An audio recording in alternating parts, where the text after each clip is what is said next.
Hello everyone, what's up? Potato is here.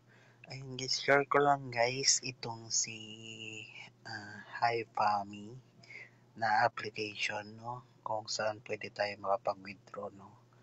Yan. Pag clinic nyo dito guys, no?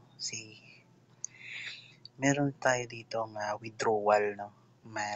Kailangan ma-reach natin to. Ito yung hinahabol natin guys na 10 USDT, no?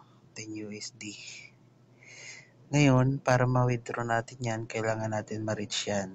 So, dito sa withdrawal, no? Sa withdrawal, meron tayo dyan. Pag clinic nyo yun, guys, itong withdraw, no, sa baba. Pag clinic nyo yung withdraw dyan sa baba, meron dyan Gcash, Paymaya. Yan, available po yan.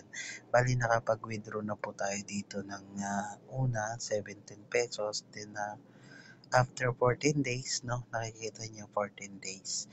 After 14 days, itong 1 USDT naman yung 1 USD naman yung mawi-withdraw natin. Then yung pang last, ito po. Pagkatapos nito mga to.